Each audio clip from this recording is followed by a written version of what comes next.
Assalamualaikum, halo kawan-kawan. Hari ini kita ketemu lagi di acara hobi. Dan hari ini kita bersama Bang Herman Ginting atau yang biasa dipanggil Om Herman.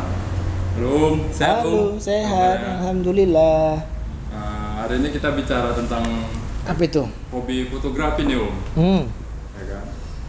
Kalau nggak salah dulu kan Om basic arsitek ya Om? Arsitektur. Arsitektur. Kuliah di Kuliah ITM. ITM S1 arsitektur. Tapi sekarang ya beginilah terjerumus di ke fotografi. ya. Mulai hobi foto nih Om. Kapan ya Om? Mulai hobi foto. Mulai hobi foto itu awalnya SMA. SMA itu sudah suka motret gara-gara ada seorang teman yang punya kamera pocket Masih zaman analog deh Om. zaman analog tahun 93 atau 94 waktu itu. Aduh, jadi ketuaan kita kan. 94 itu zaman masih SMA, film ya Om? zaman film. Ya. Jadi dia punya kamera pocket dan dia iseng motretin satu orang teman.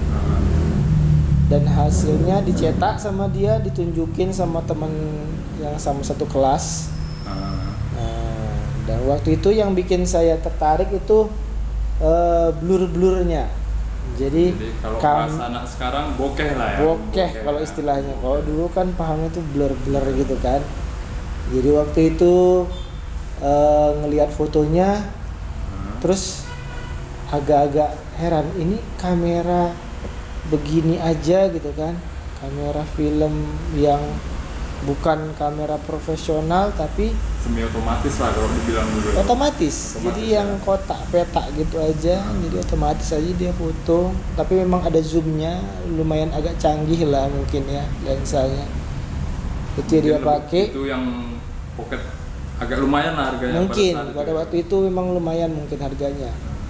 Nah itulah hasilnya, ada blur-blur gitu kan. Jadi zaman itu kan zamannya SMA itu kan sukanya itu baca majalah. Jadi majalah itu majalah Hai. Kalau yang cowok-cowok kan bacanya Hai. Itu tahun gak enak lah tuh ya. Tahun gak enak lah itu. Kira-kira tahun berapa tuh? 90-an itu lah, 93, 94 gitu lah. Ya lah, masih SD tuh. Iyalah. Anak-anak ya. Aduh. Jadi itulah, suka lihat majalah Hai. Dan suka lihat artikel-artikel fashionnya. Jadi waktu itu membandingkan itu ke situ. Perbandingan itu ke majalah Hai itu ya? Hai. Jadi Berarti, di majalah dari SMA sampai zaman kuliah itu terus hobi motret. Itu hobi motret terus. Kamera masih minjam atau udah mulai beli sendiri nih? Jadi waktu SMA itu kan mesti pinjem. Waktu mulai kuliah itu di arsitektur sekalian butuh juga foto-foto. Jadi sudah beli kamera SLR. SLR pertama itu Yashica. Jadi itulah hobi motretnya dari situ awalnya. Itu masih zaman tetap film ya? Film. Ya? Masih film. Berarti untuk cetak, kamu sudah belajar? Belum. Masih... Itu hanya foto-foto gitu aja. Berarti masih antar cetak. Iya, antar cetak. Nah, kepikiran untuk serius nih ke fotografinya kan kalau nggak salah sempat selesai kuliah kerja di konsultan. Iya, betul. Konsultan terus sempat tinggalin konsultan belajar fotografi nih yang bikin betul-betul tertarik ke fotografi nih. Jadi waktu itu setelah selesai kuliah sempat bekerja di konsultan arsitektur. Hanya saja pekerjaan sehari-harinya merasa kurang serak dari yang dibayangkan. Terus sudah mencari-cari ini alternatif pekerjaan apa gitu atau di tempat yang lain sampai lihat acara TV. Dulu sering lihat acara TV, ada namanya Pak Renald Kasali. Nah, dia itu masih zaman TV nasional oh, atau udah ada TV swasta yang TV swasta, udah sebetulnya ada TV swasta. Cuma nggak ingat TV apa. Nah, itulah di di acara TV itu dia membahas tentang hobi yang jadi pekerjaan. Nah, tertarik lah sama bahasannya dan ingat lagi sama hobinya, hobi fotografi. Kalau misalnya fotografi dijadikan pekerjaan seperti apa gitu. Dari situ saya cari tahu bagaimana kondisi di Medan saat itu. Nah, jadi pada saat itu yang hitsnya itu kan studio foto glamour. Oh, lebih ke fashion lah. Foto-foto model gitulah model. Yang cewek-cewek hobi dulu kan SMA foto studio gitu kan.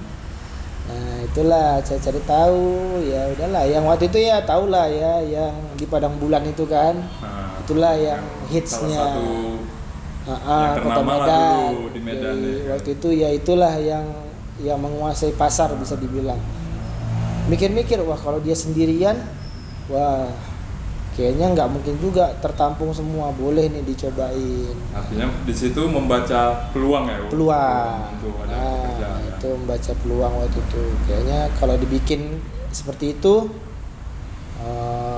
boleh juga gitu. Dari situlah cari-cari tahu, kemudian mau mendalami fotografinya, mendalami fotografi. Cari-cari info lagi, ada sekolah foto di Jakarta, Darwis Triadi buka gitu kan. Nah, sudah beranikan diri ke Jakarta, meninggalkan pekerjaan, berangkat ke Jakarta, ambil kursus fotografi di sana. Nah, sebentar berarti kan dari fase SMA ke kuliah sampai kerja nih Nah, di situ apa sempat ada ninggalin hobi foto atau tetap terus megang kamera nih, kita foto apa kayak nyetrit atau kawan-kawan lagi? Enggak, zaman film itu kan fotografi hobi itu mahal. Ya, karena kita nggak sembarangan ya kayak sekarang ya. Iya, jadi nggak asal jepret-jepret. Jadi memang tidak, kameranya ada tapi tidak gimana bilang, tidak hari-hari kita motret. Berarti kalau ada momen, kalau ada acara, nah baru foto. Berarti awalnya dokumentasi lebih saudara, lebih keluarga ya gitu dokumentasinya. Mulai sekolah di fotografi tahun berapa tuh? 2003 itu mulai kursus fotografi di Darwis Triadi. Lebih kurang 5 bulan setengah.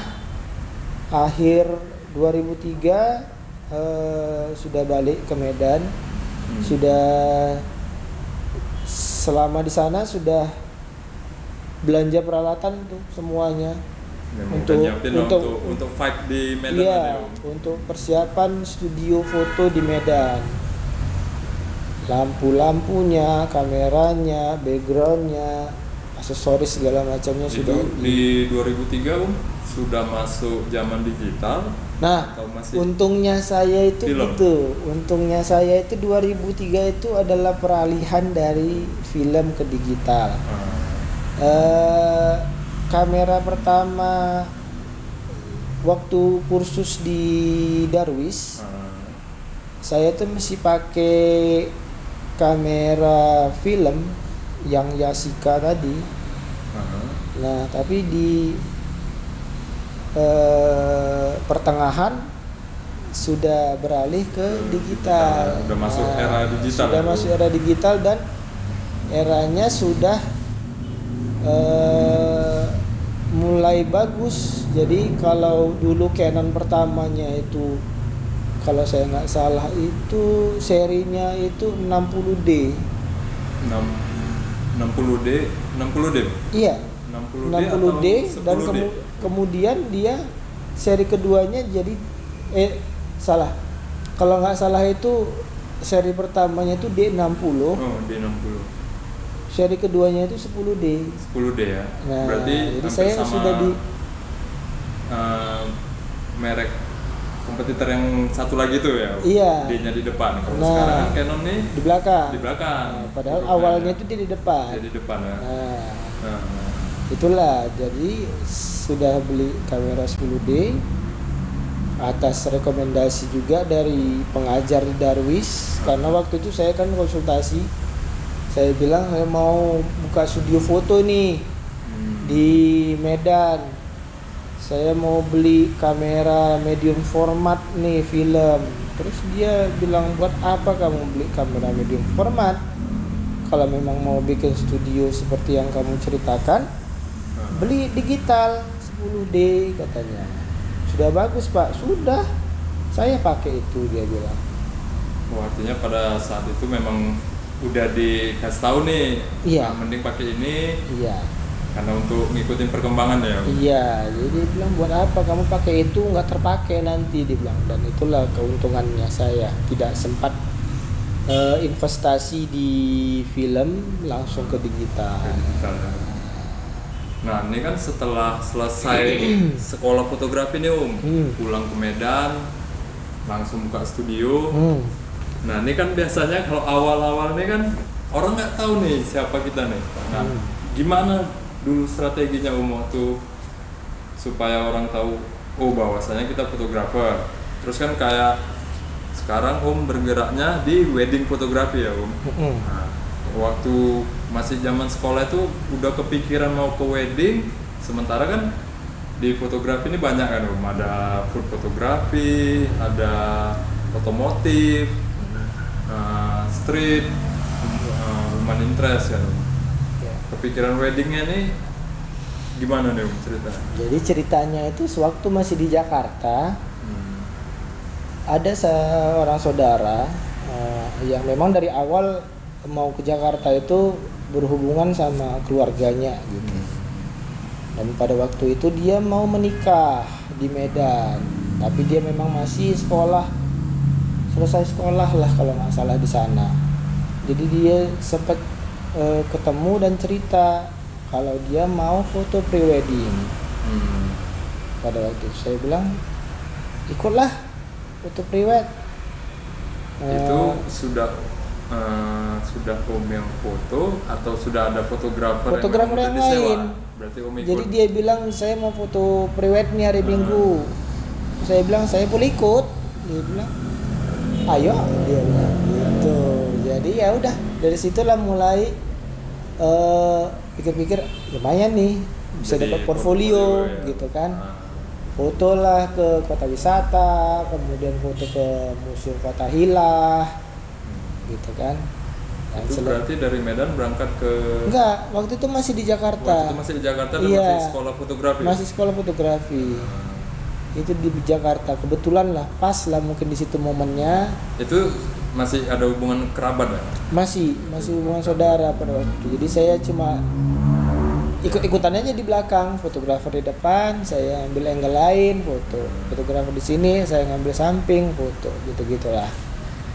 Bentar ini kan biasa kan fotografer, moto, terus ada yang ikut moto nih, bukan tim dari dia nggak merasa terganggu nih? Oh enggak. Atau sempat dia nanya? Enggak, karena memang sudah ada pendekatan sebelumnya kan kalau ada saudara yang mau ikutan motret gitu. Jadi memang tidak ada kendala sama sekali di lapangan, sempat ngobrol-ngobrol juga sama fotografernya, nggak ada masalah. Emang kalau dulu sih kita nggak ada gerah-gerah kayak gitu ya.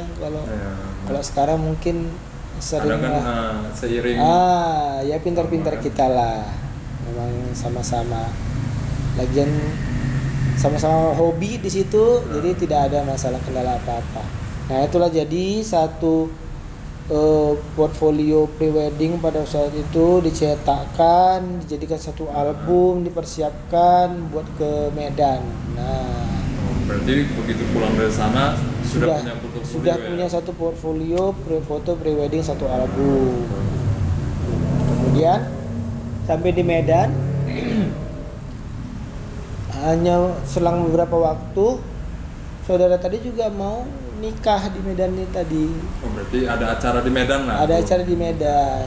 Saya bilang lagi, saya mau dong foto acara nikahnya, walaupun waktu itu dia sudah punya fotografer. Bayar untuk dokumentasi lah. Iya, waktu itu bayangannya wah seru nih kalau pada zaman itu baru-baru mulai di majalah foto zaman itu Foto Media kalau nggak salah, hanya satu foto magazine, cuma Foto Media. Dan itu artikel-artikel terakhirnya itu ada membahas tentang foto candid, foto candid wedding, nah, gitu ceritanya. Fotonya itu hitam putih, momen begitu beratnya lah waktu itu kan. Pikiran wah seru nih kalau dibikin kayak gini juga di acara nikahan saudara.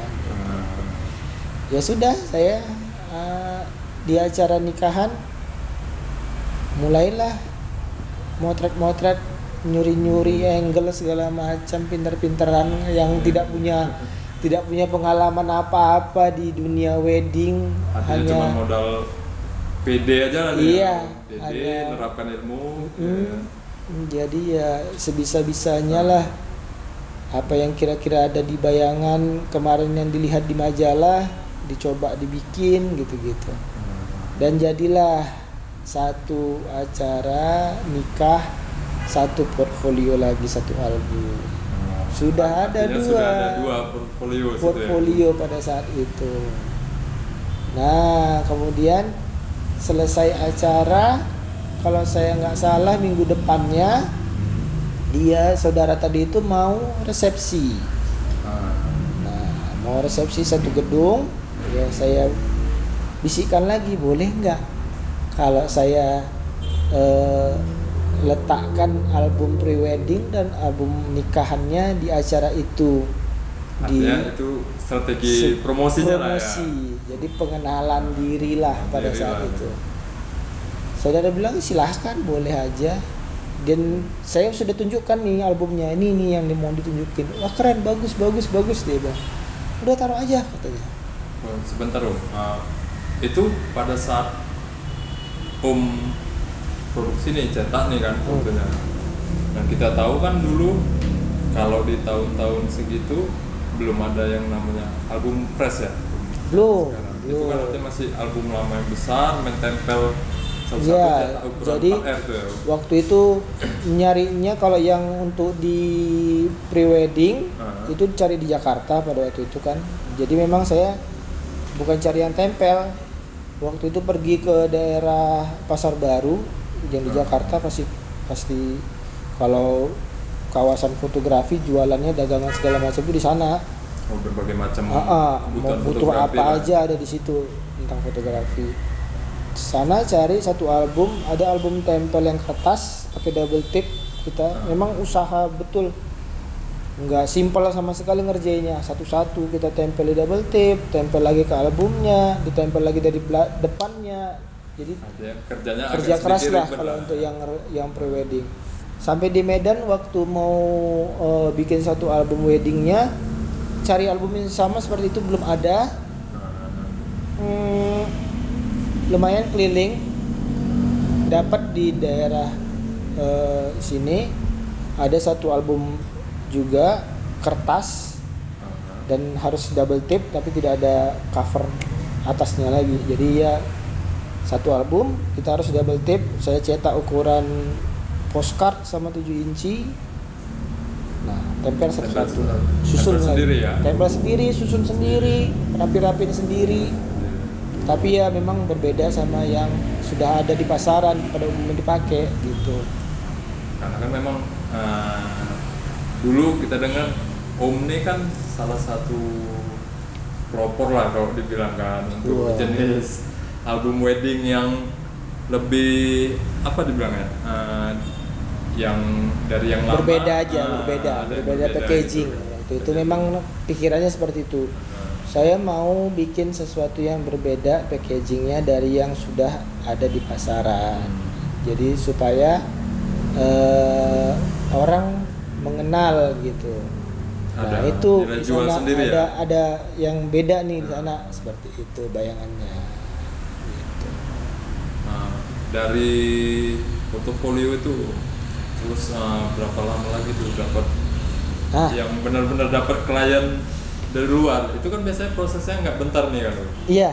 Jadi pada waktu tadi saudara resepsi, Nah, saya bawa meja satu, saya bawa meja, taruh albumnya dua, saya cetakkan kartu nama, saya rakkan di situ, susun, dan saya tunggui di acara resepsi tadi. berarti Jadi setiap semua tamu yang datang ya lihat, dia ambil, kartu ya, nama ya? dan begitulah pada saat itu yang ada di dalam bayangan yang tidak pernah jualan foto ini. Ya, yang Bayangannya sama sekali nggak tahu Tidak tahu cara mana mau apa-apa, jual. nggak tahu apa-apa, dunia yang sama sekali buta mau seperti apa. Nah, Taunya seperti itu, bayangannya begitu, ya udah itu yang saya kerjakan. Nah, artinya apa yang terlintas itulah yang itu aja dibuat jadi. gitu. Sambil belajar lah. Dibandingkan sekarang kan lebih mudah nih. Oh untuk iya. media promosi kan, Iya. ada media sosial, Iya, atau betul. apa gitu kan. Kalau dulu memang belum sampai ke sana waktu itu pekerjaannya. Jadi dari situlah awal mulanya dunia wedding yang saya kerjakan. Dari situ juga awalnya klien pertama datang dari Acara nikahan acara saudara nih ya? nikahan saudara. Jadi memang harus apa-apa itu teman dan saudara itu memang Membantu lah ya, membantu. kita Ya. promosi atau apa ya. Iya, itulah awal mulanya. Dari situ mungkin dia klien pertama datangnya itu ya dari situ. Dari situ. Dia ambil kartu nama, dia hubungi saya dan tidak lama. Oh, itu prosesnya Tidak nggak lama. ya? Kira-kira sebulan kah, seminggu atau karena kan biasa kalau Enggak profesi pasti baru juga nih. berapanya. Tapi sepertinya tidak sampai sebulan. Enggak sampai sebulan dari situ saya sudah dihubungi sama klien pertama acara nikah dan calonnya itu juga berasal dari Jakarta, calon pengantin prianya, dan hobi foto juga. Foto juga. Jadi kebantunya di situ lah ya. nah, jadi disitulah mungkin kliknya. Jadi dia tahu mau apa, dia sudah foto prewed juga di Jakarta. Dia tahu saya portfolionya bagaimana, seperti apa. Dia tahu maunya apa, ya sudah. Ya kan, kalau dibilang kan itu kayak kita lah nih daerah nih kan, Medan kan. Kalau kayak ibu kota kan mungkin perkembangannya lebih cepat kan. Nah, untuk menawarkan sesuatu hal yang baru kan, kayak foto candid itu, artinya kan foto candid ini tesnya fotografi yang dijual kan. Iya. Nah, si fotografernya yang menjual tesnya. Nah, pada saat itu harga yang Om buat nih, karena kan ya kalau standarnya kan dulu rolan ya Om. Kalau itu kan artinya udah bukan jual rolan ya. Pada saat itu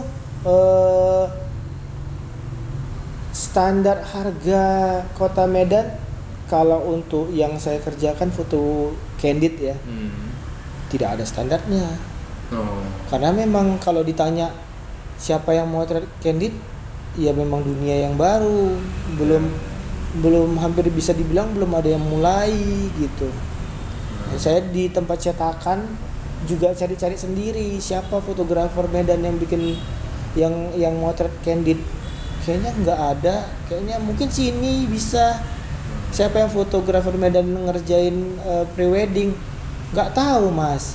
Tapi kayaknya di sana sini si Anu juga bisa gitu-gitu masih. Jadi masih emang dunia prewedding dan candid fotografi pada waktu itu masih awal-awal sekali di Kota Medan. Ya orang pun masih belum paham lah ya. Iya, jadi kalau ditanya standar harga, standar kerja, memang ya hampir dibilang tidak ada standarnya. Tidak ada Jadi patokan. memang waktu itu saya hitung-hitungannya itu masih sebatas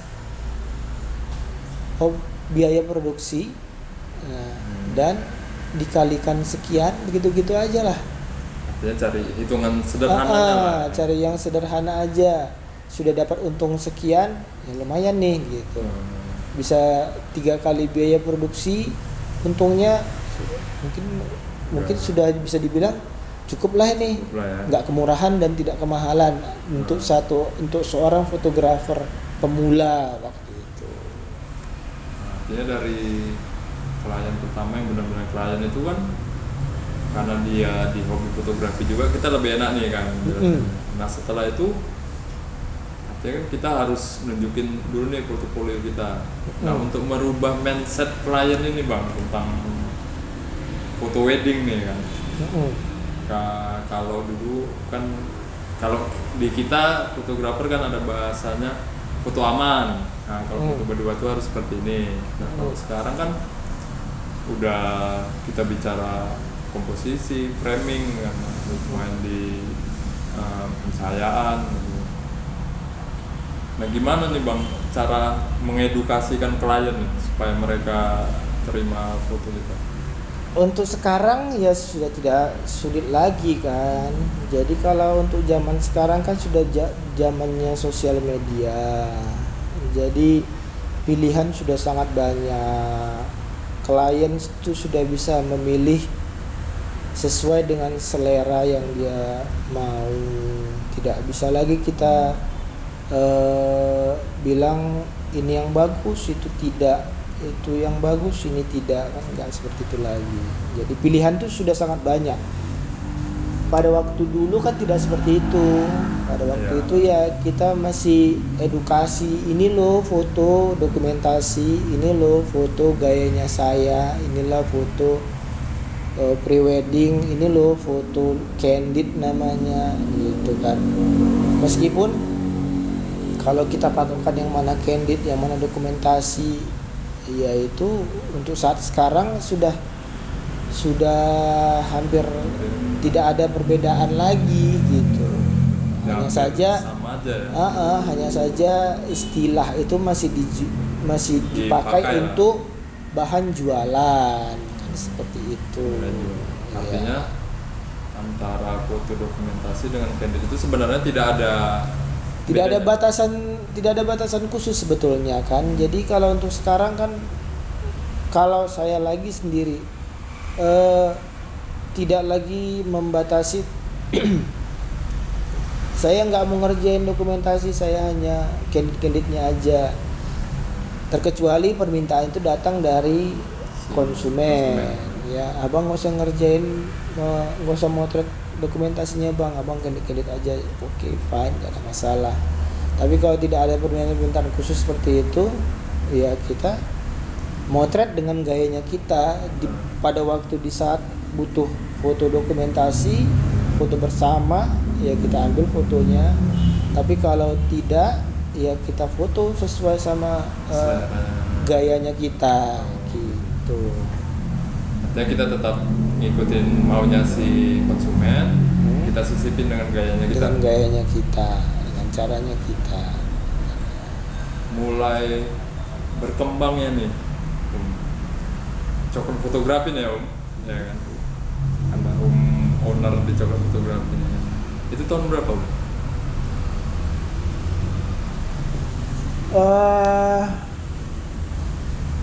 Tahun berapa ya mulainya? Udah mulai lupa nih. Iya. Coklat Fotografi mulai dari 2003 akhir. Klien pertama yang dapat tuh 2003 akhir. Mulai dari situ ya berkembang terus sih. Perkembangannya bagus. Mulai dari situ jalan terus, pre-wedding jalan walaupun masih kerja sendiri. Maaf kawan-kawan, tadi ada kesalahan teknis, kamera berhenti, jadi kita ulang lagi nih. Mulai masa keemasan lah kita bilang ya dong. Masa-masa kemasannya ya. eh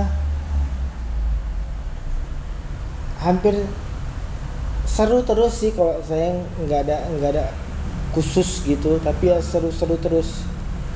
2000, mulai dari 2003 itu asik terus, 2004, 2005, 2006, teknologi jalan terus, Perkembangan peralatan makin canggih ya. peralatan investasi juga bertambah terus. Seru terus sampai 2008, 2009, terus ke depannya masih seru terus kok buat saya. Kalau untuk sekarang nih ada rencana nggak buat sekolah fotografi Om? Waduh, sekolah Kalau fotografi. dibilang pengalaman, terus warna foto, Om ini kan punya warna foto tersendiri nih. Nah, jadi sebetulnya Om Herman ini termasuk salah satu orang yang mengajarin saya tentang fotografi nih sebenarnya. Makanya kita coba tanya sama Om Herman nih, ada rencana nggak buka sekolah nih? Karena kan kayak sekarang fotografi udah jadi tren ya Om. Jadi Ya. apa dibilang tren ya kalau Ya. sekarang.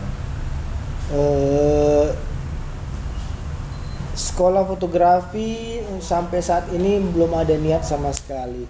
Tawaran untuk ngajar foto itu, wah, mulai dari tahun berapa ya? Mungkin 2008, 2009 itu sudah ditawari ngajar fotografi. Cuma memang bukan tidak mau, tapi memang tahu batasan juga ya. Saya bukan basic pengajar, kalaupun bicara fotografi sekedar sharing aja, bukan seorang guru apa gitu ya. Jadi memang niat untuk buka sekolah atau mengajarkan foto itu emang sampai saat ini belum ada kepikiran sama sekali. Artinya lebih senang kalau berdiskusi nih ya. Iya, itu saya lebih suka. Kalaupun ada sharing atau workshop atau apa, itu lebih nyaman ya. Lebih nyaman daripada harus masuk kelas mengajarkan A sampai Z gitu. Enggak. Memang kan kalau kita menjadi seorang guru ini kan harus benar nih cara Iya. mengajarnya kan. Iya. Urutannya harus benar. Iya, ada urutannya ya, ada bang. Belum lah kalau untuk mengajarkan. Lebih ke udah lah, kalau saya mau datang sharing-sharing, kita sharing Iya. sambil ngopi nih kan Om. Iya, Kebetulan ini udah suara pecahan es. Nah jadi kawan-kawan, sebenarnya enaknya kalau sharing di Coklat Fotografi ini sama Om Herman ini bisa sambil ngopi-ngopi nih, karena Om Herman ini sekarang udah buka coffee shop ya Om. Coffee shop take away. Take away ya. Ah. Tapi kalau minum sini bisa ya Om? Bisa. Bonus ngobrol-ngobrol kalau minum sini. Artinya minum kopi, dapetin foto ya kan Om? Bisa. Nah itu jangan ragu-ragu kawan-kawan kalau Iya. mau ngobrol tentang foto, tapi sambil beli kopi lah pulangnya ya kan Om? Iyalah. Masa bercakap-bercakap Ngobrol aja aja kering kita lah, nggak ngomong nggak ngopi kan. kan? Jadi bisa datang ke Di mana Om? Sugar Brown Coffee itu Jalan Setiabudi Titi Bobro. Kalau udah sampai Titi Bobro, sampai di jembatan udah kelihatan lah itu. Sama mie Aceh? Ya? Sama mie Aceh seberang-seberangan sungai aja. Wih, Nah, cukup dekat. dekat sekali. Bukanya nih Om. Buka Gak apa-apa lah standar kita jam kerja lah, endorse sedikit sendiri ya. ya. Iya. Jam 10 sampai jam 6 sore bukanya. Hari Senin sampai hari Sabtu. Senin sampai hari Sabtu dari jam 10, Jam 10 sampai jam 6 6 sore. Nah, tuh. Yes. Nanti kita buat lagi kok di bawah jam bukanya. Kalau mau ngobrol-ngobrol ambil ngopi ya kan. Iya. Nah ini Om, terakhir nih apa istilahnya tips atau masukan lah buat, terkadang kan orang, wah foto kok cantik, karena pakai kamera mahal gitu kan. Nah sebetulnya kan kayak sekarang nih kan teknologi udah cukup mendukung nih ya kan, kayak handphone sekarang udah canggih. Apa nih tips-tipsnya buat kawan-kawan yang mau mulai hobi di fotografi nih? Tips fotografi yang buat yang hobi fotografi, kalau memang mau serius belajar foto, belajar dengan cara yang baik dan benar. Kalau memang mau bikin foto yang bagus, lihatlah, sering-seringlah melihat foto-foto yang bagus, ya. Jangan cepat puas sama diri sendiri, karena belajar foto itu bisa dibilang tidak ada batasnya gitu. Artinya mau kapan pun. Iya, dunia bisa foto belajar. itu berkembang terus, teknologi itu berkembang terus, ya. Jadi yang dulunya susah dipelajari, harus kursus, sekarang sudah ada. Semenjak era digital kita sudah bisa pelajari dengan mudah. Ada YouTube, ada sosial media. Yang informasi sudah gampang kita cari ya. Iya, ada grup-grup foto. Nah, belajarlah dari situ. Ya. Tidak harus formal juga, tapi kalau kita belajarnya serius, cari Benar, tahu ya. dan Serius benar, dan benar, ya. iya, pasti bisa menghasilkan foto-foto yang baik dan bagus. Jadi kalaupun misalnya kadang kan orang, aduh saya nggak punya uang nih, mau beli kamera bagus nih, tapi saya punya handphone nih. Nah itu sebaiknya gimana nih Om? Handphone sekarang tuh sudah sangat canggih kan. Nah. Jadi cobalah di Explore googling lebih ya, explore dalam, dari, ya. karena ada istilah dalam dunia fotografi, the best camera is the one that's with you gitu. Jadi kamera yang terbaik itu adalah kamera yang ada sama kamu, yang kamu pakai, yang kamu gunakan gitu. Jadi kalau nunggu punya kamera canggih baru motret, Akhirnya nggak wah, jadi nih ya kan Om? kita nggak belajar namanya. Ya, kadang kan orang Sementara di luar sana orang sudah bisa berkembang ya, kan? sudah bikin foto dari pakai handphone aja sudah luar biasa hasilnya. Nah, jadi itulah dia. artinya kalau di dunia fotografi ini tidak ada yang susah ya Om? Tidak Yang penting ada yang susah. Ada Yang kemauan, penting kemauannya serius, kuat, mau belajar ya. cari tahu. Ya itulah, dunia sudah gampang, jangan disusah-susahin. Kalau sudah mudah jangan dipersusah ya. Iya, jangan disusah-susahin lagi. Oke. Jadi teman-teman, itu tadi cerita perjalanannya Om Herman ya. Jadi kita sudah dapat gimana trik-triknya, terus proses ya kan Om, Proses perjalanan. proses perjalanannya. Artinya seorang Om Herman Ginting ini besarnya pun tidak tiba-tiba ya kan Om? Tidak. Punya proses ya. Proses, semuanya yang butuh penting proses. sama serius dan mau belajar ya Om. Yes, betul. Jadi buat kawan-kawan jangan lupa kalau mau sharing-sharing, Om Herman nih welcome aja Om ya. Insya Allah. Yang Apa yang penting, bisa, apa yang masih bisa dibagi saya bagi. Yang penting datang ke Coklat Fotografi, pesen kopi, Ya. ngobrol foto ya kan Om. Coklat Fotografi X Sugar Brown. Sugar Brown. Oke, kawan-kawan, sampai ketemu lagi di acara hobi kita. Kita akan cari lagi narasumber yang lain dan bidang yang lain. Oke, sampai jumpa. Assalamualaikum. Assalamualaikum.